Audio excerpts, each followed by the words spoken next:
আসসালামু আলাইকুম সুপ্রিয় নবম দশম শ্রেণীর শিক্ষার্থীরা, আশা করি তোমরা ভালো আছো। আজকে আমরা যে গদ্যটি পড়ব সেটি হচ্ছে তোমাদের নবম দশম শ্রেণীর একদম প্রথম যেই গদ্যটা, সেটা হচ্ছে এই যে প্রতুৎপ্রকার। হ্যাঁ, ঈশ্বরচন্দ্র বিদ্যাসাগর রচিত সেই গদ্যটা আমরা পড়ব। আচ্ছা, আসো আমরা সরাসরি গল্পের দিকে চলে যাচ্ছি। কবি পরিচিতি আমাদের এখন ব্যাখ্যা, তোমাদের যদি কবি পরিচিতি প্রয়োজন হয় আমরা সেটা বললে আমরা পরবর্তী কোনো এক ক্লাসে ব্যাখ্যা করে দিব। তো সরাসরি গল্পে চলে যাচ্ছি। দেখো কি বলছে, যে আলী ইবনে আব্বাস নামে এক ব্যক্তি মামুন নামক খলিফার প্রিয় পাত্র ছিলেন। তাহলে মামুন খলিফার নাম কি ছিল? মামুন। এই মামুন খলিফার একজন প্রিয় পাত্র ছিলেন, তার নাম হচ্ছে আলী ইবনে আব্বাস। তিনি বলিয়া গিয়েছেন, তাহলে কে বলিয়া গিয়েছেন? যে আলী ইবনে আব্বাস বলছে, আমি একদিন অপরাহ্নে শব্দ অর্থ হচ্ছে দিনের শেষ ভাগ তথা হচ্ছে বিকেলে আর কি। হ্যাঁ, খলিফার নিকটে বসিয়া আছি, এমন সময়ে হস্ত পদ বদ্ধ, তাহলে দেখো হস্ত হাত, পদ পা, বদ্ধ বাধা, তাই না? তাহলে হস্ত পদ বদ্ধ এক ব্যক্তি তাহার সম্মুখে নীত হইলেন। তাহলে এই জায়গায় তাহার হচ্ছে এই খলিফা মামুন, তাই না? তাহলে খলিফা মামুনের সামনে একজন লোককে আনিত নিয়ে আসা হইল। খলিফা আমার প্রতি এই আজ্ঞা আদেশ করিলেন, তুমি এ ব্যক্তিকে আপন নিজ আলয়ে গড়ে লইয়া গিয়া রুদ্ধ করিয়া রাখিবে। এই রুদ্ধ আবদ্ধ করিয়া রাখিবে এবং কল্ল শব্দ হচ্ছে আগামী কল্ল। হ্যাঁ, আগামী দিন আমার নিকটে উপস্থিত করিবে। এরপর দেখো তদীয় ভাব দর্শনে, তদীয় তার হচ্ছে মামুন, তাই না? খলিফার ভাব দর্শনে দেখে স্পষ্ট প্রতীত হইল, আমার স্পষ্ট মনে হইল কি মনে হইল? তিনি ওই ব্যক্তির উপর অত্যন্ত ক্রুদ্ধ হইয়াছেন। তো ওই যে আলী ইবনে আব্বাস বলতেছে যে খলিফার ভাবসাব দেখে আমার মনে হচ্ছে যে তিনি ওই লোকের উপর খুবই রাগান্বিত হয়ে আছেন। আমি তাহাকে আপন আলয়, আপন নিজ, আলয় ঘরে, তাই না? তাহলে আমি তাহাকে আপন আলয়ে আনিয়া অতি সাবধানে রুদ্ধ করিয়া রাখিলাম, আবদ্ধ করিয়া রাখিলাম। কারণ যদি তিনি পালাইয়া যান, আমাকে খলিফার কোপে পতিত হইতে হইবে। এই কোপে পতিত হচ্ছে খলিফার ক্রোধে, রাগে। হ্যাঁ, কারো প্রতি তীব্র রাগ অথবা ক্রোধের শিকার হইতে হইবে। কিছুক্ষণ পরে আমি তাকে জিজ্ঞেস করলাম, আপনার নিবাস কোথায়? যে ভাই, আপনার বাড়িটা কোথায়? তিনি বলিলেন, ড্যামাস্কাস। ড্যামাস্কাস হচ্ছে ওই যে আমরা দামেস্ক বলি, যেটা বর্তমান সিরিয়ার রাজধানী, আমার জন্মস্থান। তাইলে ওই লোকটার জন্মস্থান কোথায়? ড্যামাস্কাস তথা সিরিয়ার রাজধানী দামেস্কে। ওই নগরের যে অংশে বৃহৎ মসজিদ আছে তথায় আমার বাস। তাহলে আরো স্পেসিফিক বলছে যে ওই নগরে একটা বিশাল মসজিদ আছে, ওই মসজিদেই আমার বাস। আমি বলিলাম, ড্যামাস্কাস নগরের বিশেষত যে অংশে আপনার বাস তাহার উপর জগদীশ্বরের শুভ দৃষ্টি থাকুক। তো আলী ইবনে আব্বাস বলতেছে যে ভাই, তোমার যেই জায়গায় বসতি, যে মসজিদে, ওই অংশের প্রতি জগদীশ্বরের সৃষ্টিকর্তা স্রষ্টার শুভ দৃষ্টি থাকুক। কারণ কি? ওই অংশের অধিবাসী এক ব্যক্তি এক সময় আমার প্রাণ দান দিয়াছিলেন। তাইলে এই প্রার্থনার কারণ হচ্ছে যে ওই অংশের কোন এক ব্যক্তি হয়তো আলী ইবনে আব্বাসকে কোন এক সময় প্রাণ দান দিয়াছিলেন। আমার এই কথা শুনিয়া তিনি সবিশেষ জানিবার নিমিত্ত, এই নিমিত্ত শব্দার্থের জন্য বিশেষ করে জানিবার জন্য ইচ্ছা প্রকাশ করিলেন। তার ইচ্ছা আকাঙ্ক্ষা প্রকাশ করলেন।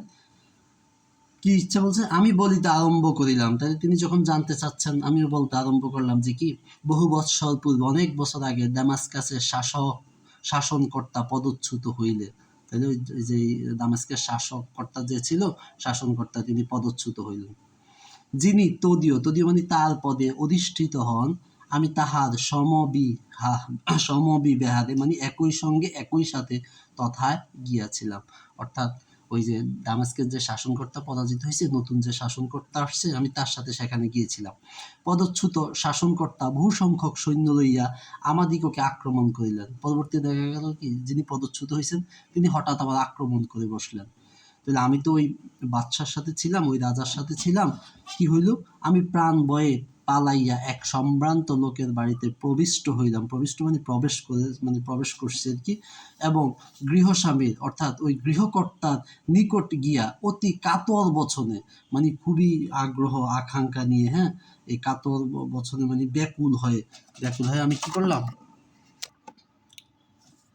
তাইলে কি বলতেছিলাম যে এই এক সম্ভ্রান্ত লোকের বাড়িতে প্রবিষ্ট হইলাম, মানে এক সম্ভ্রান্ত লোকের বাড়িতে প্রবেশ করলাম এবং গৃহস্বামীর অর্থাৎ ঘরের যেই মালিকের নিকট গিয়া অতি কাতর বচনে, কাতর বচন মানে ব্যাকুল হয়ে মিনতিপূর্ণভাবে আর কি, মিনতি স্বরে আর কি প্রার্থনা করিলাম, আপনি কৃপা করিয়া, এই কৃপা শব্দ হচ্ছে দয়া বা অনুগ্রহ করিয়া আমার প্রাণ রক্ষা করুন। আমার প্রার্থনা বাক্য শুনিয়া গৃহস্বামী ওই ঘরের মালিক আমার অভয়, অভয় মানে কি, মানে সাহস দিয়ে, তাই না, প্রদান করিলেন। আমি তদীয় মানে তার আবাসে, তার বাড়িতে 1 মাস কাল নির্ভয় ও নিরাপদ অবস্থান করিলাম।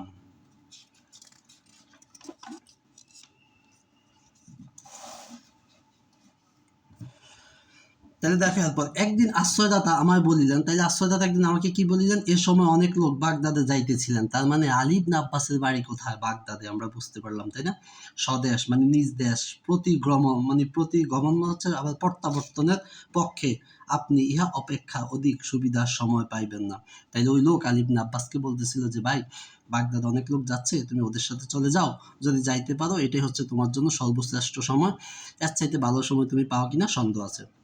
আমি সম্মত মানে রাজি হইলাম। আমার সঙ্গে কিছুমাত্র অর্থ ছিল না। তাইলে ওই যে আলী ইবনে আব্বাসের নিকট কোনো টাকা পয়সা নাই। লজ্জাবশত আমি তাহার নিকটে সে কথা ব্যক্ত মানে প্রকাশ করিতে পারিলাম না।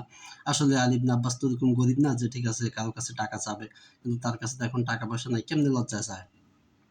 তো তিনি আমার আকার প্রকার দর্শনে মানে আমার আকার ইঙ্গিত অথবা আমাকে দেখে বুঝতে পারলেন, তাহা বুঝিতে পারিলেন, কিন্তু তৎকালে মানে সেই সময় কিছু না বলিয়া মৌনাবলম্বন মানে একদম চুপচাপ করিয়া রহিলেন। তিনি আমার জন্য যে সমস্ত উদ্যোগ করিয়া রাখিয়াছিলেন, প্রস্থান মানে মানে যেদিন আমি চলে আসব, প্রস্থান দিবসে চলে আসার দিন, তাহা দেখি আমি বিস্ময়াপন্ন হইলাম, মানে আমি দেখে একদম অবাক হয়ে গেলাম যে কি করছে আমার জন্য।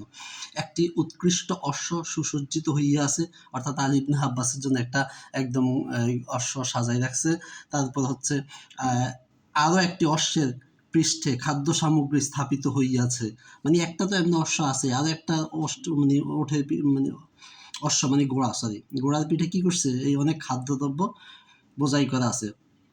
আর পথে আমার পরিচর্যা করিবার নিমিত্ত, নিমিত্ত শব্দ অর্থ জন্য, তাই না, একটি বৃত্ত প্রস্থানার্থে মানে যাওয়ার জন্য প্রস্তুত হইয়া রহিয়াছে। তার মানে 2টা অশ্ব আছে, একটা আমি যাব, একটা খাদ্য বোঝাই, আবার আমার জন্য একটা বৃত্ত মানে কর্মচারীও রেখে দিছে যে আমার সাথে যাবে।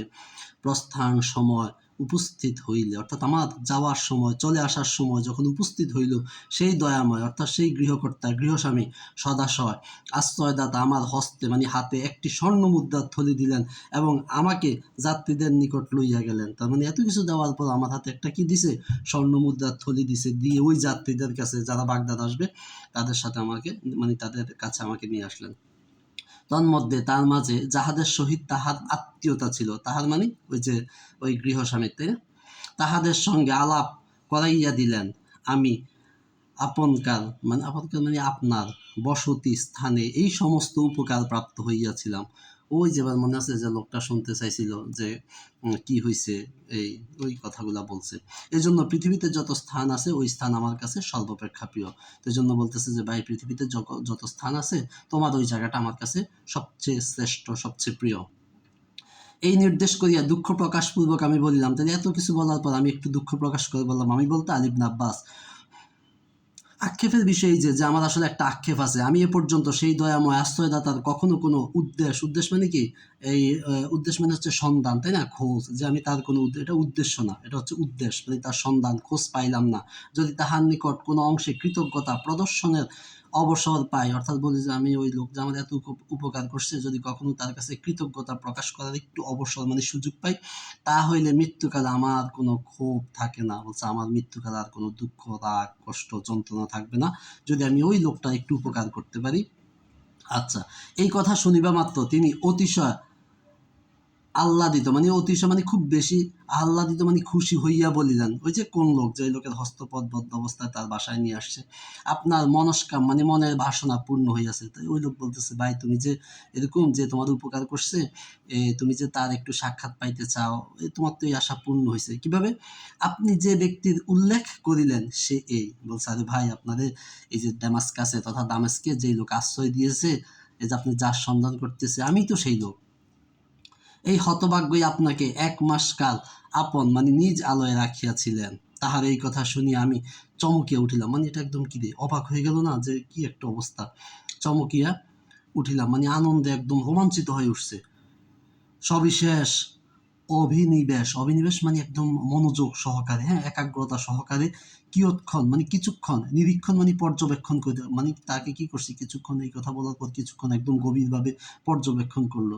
তাহাকে চিনিতে পারিলাম, তার মানে কি অনেকক্ষণ দেখার পরে তাহাকে চিনিতে পারিল। আহ্লাদে মানে খুশিতে পুলকিত হইয়া অশ্রুপূর্ণ নয়নে আলিঙ্গন করিলাম। তাইলে অনেক সময় মানুষের সুখ ও কান্না আসে, তাই না? মানুষের কান্না দুইভাবে আসে, খুব সুখে অথবা দুঃখে। তাইলে এরকম আলী ইবনে আব্বাস খুব সুখে কি মানে কি হইলো, তার চোখে জল চলে আসছে, আলিঙ্গন মানে তারা কি উভয়ে কোলাকুলি করলো। তাহার হস্ত ও পদ হইতে লৌহ শৃঙ্খল মানে লোহার যে শিকল ছিল হাতে পায়ে খুলিয়া দিলাম, এবং কি দুর্ঘটনাক্রমে তিনি খলিফার কোফে মানে এই রাগে পতিত হইয়াছেন তাহা জানিবার নিমিত্তে মানে জন্য নিতান্ত ব্যগ্র হইলাম। বলছে এই লোক এত একটা ভালো লোক, তাহলে আমাদের এই খলিফা কেন তোমার উপরে এত রাগ এত ক্রোধ হইল, এটা একটু জানার জন্য ইচ্ছা প্রকাশ করলো।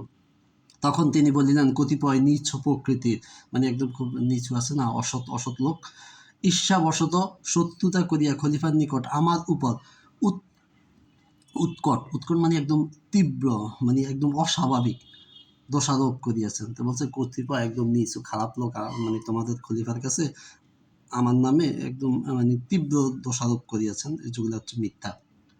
তজ্জন্য মানে সেই জন্য তদীয় মানে তার ওই যে খলিফার আদেশক্রমে হঠাৎ অবরুদ্ধ ও এখানে আনিত হইয়াছি। বলছে এই জন্য খলিফা আমাকে অবরুদ্ধ করছে, এরপর এখানে নিয়ে আসছে। আসিবার সময় স্ত্রী পুত্র কন্যাদিগের সহিত দেখা করিতে দেয় নাই। বোধ করি হচ্ছে কি মানে আমার অনুমান ধারণা আমার প্রাণ দণ্ড হইবে। বলছে আমার মনে হয় যে আমাকে তো তোমাদের রাজা প্রাণ দণ্ড দিবে। অতএব আপনার নিকট বিনীত বাক্যে প্রার্থনা এই, কার কাছে? অর্থাৎ আলী ইবনে আব্বাসের নিকট প্রার্থনা করছে, আপনি অনুগ্রহ করিয়া আমার পরিবারের নিকট এই সংবাদ পাঠাইয়া দিবেন, অর্থাৎ আমি যে জায়গায় বন্দি আছি আমাকে তো হয়তো প্রাণদণ্ড দিবে, এটা একটু আমার পরিবারের কাছে জানাইয়া দিয়েন, তা হইলে আমি যথেষ্ট উপকৃত হইব। বলছে আপনি যদি এই কাজ করেন তাইলেই হচ্ছে আমি কি যথেষ্ট উপকৃত হইব, এতটুকু কাজ আমার জন্য করেন। সুপ্রিয় শিক্ষার্থীরা, আজকে এ পর্যন্তই। আমরা পরবর্তী ক্লাসে দ্বিতীয় অংশ ব্যাখ্যা করব। তো সে পর্যন্ত ভালো থাকো, সুস্থ থাকো, মনোযোগ দিয়ে পড়াশোনা করো। আল্লাহ হাফেজ।